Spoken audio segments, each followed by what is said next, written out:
போயிரு ராஜ். நான் இல்லாம உன் லைஃப் நல்லா இருக்கும்டா. ஆனா உன் லைஃபே போகுது. உனக்கு என்னால தானே கஷ்டம். நான் இல்லைன்னா எல்லாரும் நல்லா இருந்திருப்பாங்கல்ல. என் லைஃப் ஃபுல்லா ப்ராப்ளம்ஸ் தான். நீயே என் கூட இருந்து கஷ்டப்படுற. என்ன நான் இவ்வளவு பண்ணி இன்னும் என் கூட இருக்க.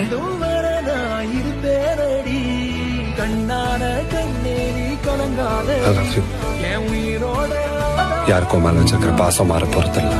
வாழ்க்கை கொஞ்சம் அப்படி இப்படி மாற போகுது, அவ்வளவுதான். எல்லாமே சரியாயிடும். இது எதுவுமே உன் கையில இல்லை. இதெல்லாம் போட்டு குழப்பிக்கலாம். இனிமே உனக்குன்னா எனக்கு நீ, அவ்வளவுதான். அவ்வளோ ஓகே. இன்னைக்கு நீ டவுனா இருக்க, நான் கூட இருக்கேன். நாளைக்கு நான் டவுனா இருப்பேன், நீ என்ன சப்போர்ட் பண்ணு.